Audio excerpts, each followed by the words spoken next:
Once you're in it, there is no way of return. You cannot return. You're getting in deeper and deeper. In the evening, you wish it was morning, and in the morning, you wish it was evening. That is the way we lived. When Hitler came to power, our house was occupied by the Germans.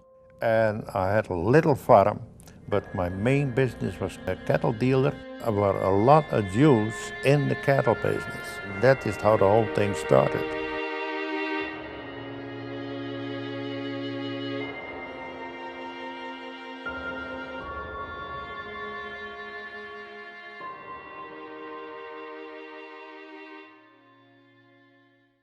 The voices of the dead are silent. The voices of the survivors must live on forever. Today is August 11th, 1990. My name is Dr. Mindy Blaski. I am interviewing Mr. and Mrs. Sytsma. It was Friday morning, and then I had to go to the cattle market. Over here, you would say the stockyard. And I arrived, and I saw all people standing together and talking, and I stopped, and I said, "What's going on?" And they said, "Don't you know? We are at war. The Germans invaded 12 o'clock midnight. They invaded Holland and Belgium. The Germans flattened Rotterdam with the warning that if they don't surrender, they would the next day flatten another city, and they would flatten every city as long as they wouldn't give in." And the next day, we realized not only that we lost the war, but that we lost our freedom. Because we turned on the radio, and instead of hearing the familiar voice, we heard another voice, Nazi propaganda. So the truth was all gone. When the invasion came, let me mention it, there were several families, not so many, but some of them committed suicide right away. Several Jewish families?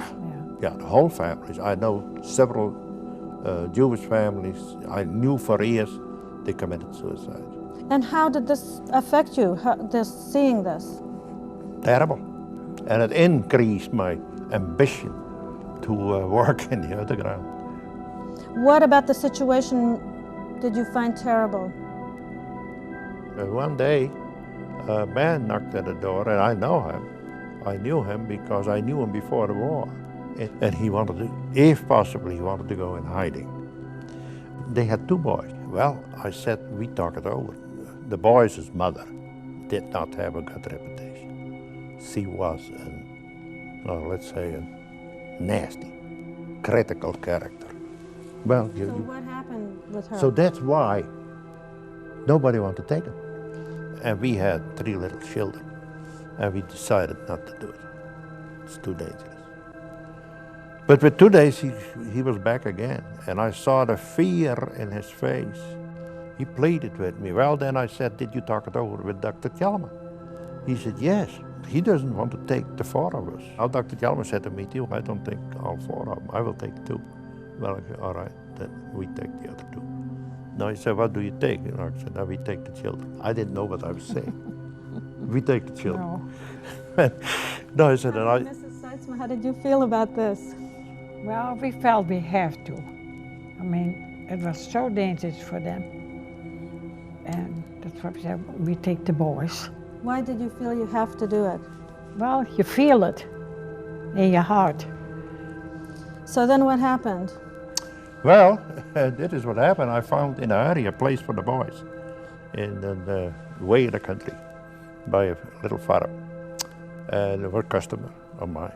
So then one evening, it was raining cats and dogs, 7 o'clock in the evening. I went to their home. I had given them a message that I would pick up the boys that evening by bicycle.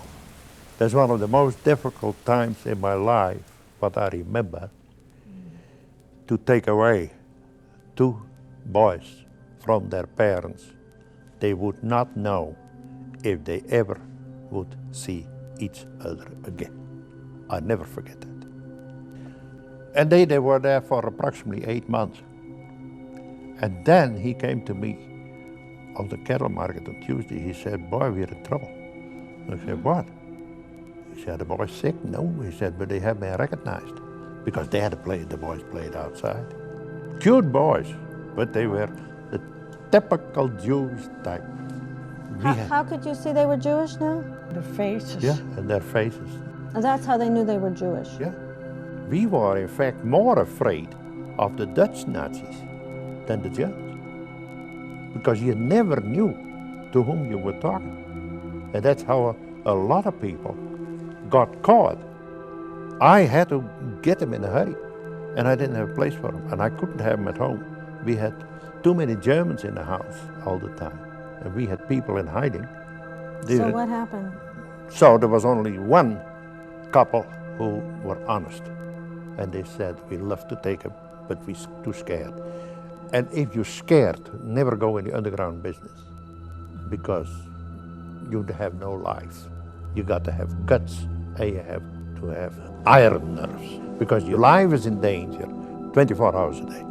So I couldn't find a place. So Friday morning at the cattle market, I had a man who always worked for me on the cattle market. And at cattle markets, I always started 6 o'clock or so on. And by 8 o'clock, I was running around, and I hadn't bought a cow yet. So he came up to me. He said, what is wrong with you? Because you don't do any business. Because he was always taking care of the cattle I bought. So he said, what is it? People in hiding? I said, yes.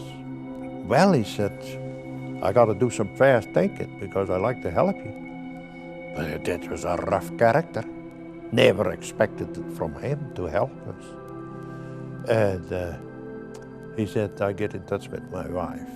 And his wife said, okay. So he came to me.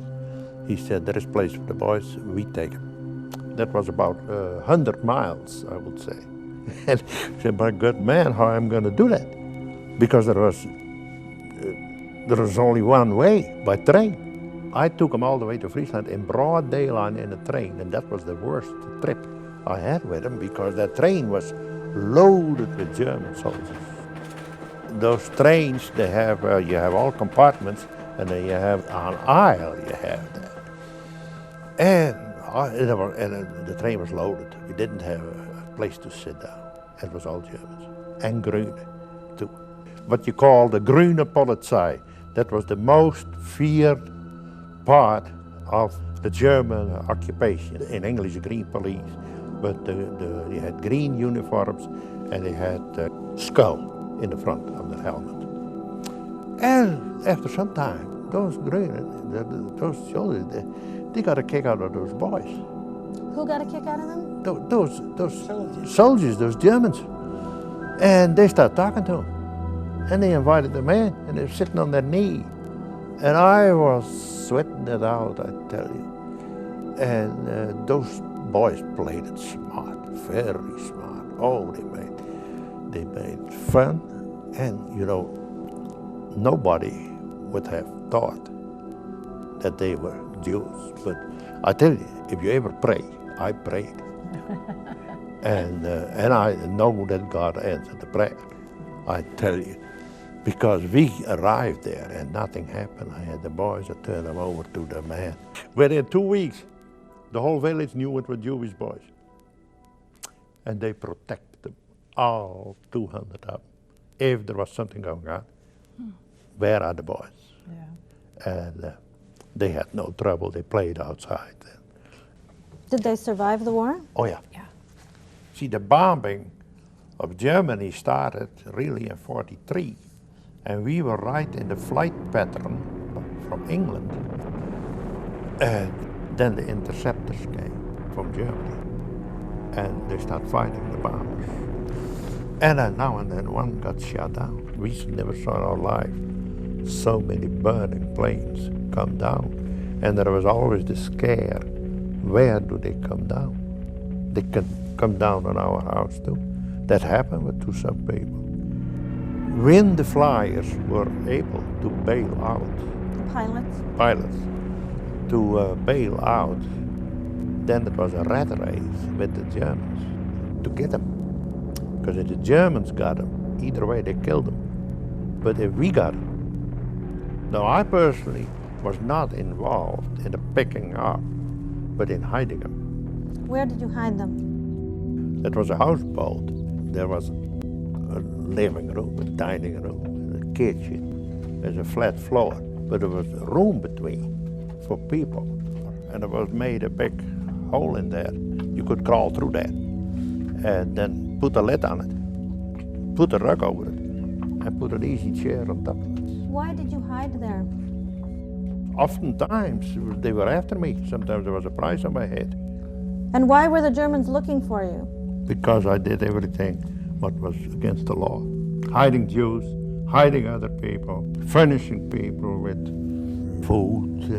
We never How did. many people at one time were you feeding? Well, on the average, 30 people a day. Yeah. One evening, we got 60 people. They were bombed out of their homes. Mrs. Seitzma, how did this affect you, seeing these people coming to your door, I hungry? couldn't stand that. I mean, they were so hungry. So we did that every day. We fixed hot meals for them. I was sometimes away for a week in a row. And then we had a sign outside of the house, you know, A signal. a signal in the house if it was safe for me to come in or not. Okay, so just to go back now, you were in the boat with these flyers, Oh, yeah. pilots. Well, I had just that morning arrived, and then the lady said, all of a sudden she hollered The I lady see. who owned the boat? from the boat. She said, the Grüne are coming. Those Germans were furious. They said, we have been told there are people here. So the Germans came directly to the boat? Yeah. And they Oh, talked yeah. to Dina? We heard them with their big boots. We were sweating it out because if they would have found us, we would have been shot right there. But she was smart. She said, boys, what about a cup of coffee? Good coffee I have. And she had coffee with them. Well, one thing what you learn in a war to lie. And she said, there are no people here now in the world. Can you think about that? And so she talked them away. And I made it. And then on the 17th of March, on a Monday, I believe it was, then we got the full load. Doetinchem was destroyed. More than 200 civilians got killed beside the Germans. And several of our good friends. Then 3 days later, we got another bombing, and that was not as bad as the first one. And then we got a latter part of the week, another bombing, and that was it. But the city was wiped out. We said goodbye, and we went in the shelter. We had a family in hiding living with us, and we went in the shelter and closed them off. We had a lot of shots on the shelter, but And then what happened? nothing came through. I tell you, we covered our bodies, our little children with our bodies. And we didn't know, every minute could be the last one. Because if we get a direct hit, well, we would be lost. Well, it was 1 o'clock and all of a sudden, everything stopped. And there was a silence of about 20 minutes. And I tell you, then 20 minutes is a long time. In wartime, if there is nothing happen, silence. Then all of a sudden the noise started again and we heard people, yes sir, no sir, and okay, okay. And we said, that's English. And our house was occupied by the Germans, but it was liberated, recaptured from the Germans by the Allies. If you could leave a message to future generations, what would it be? We never would forgive future generations not to fight for freedom, because we laid it down on the line. That is the main thing I would say. We live in a restless world, but freedom is the most important thing.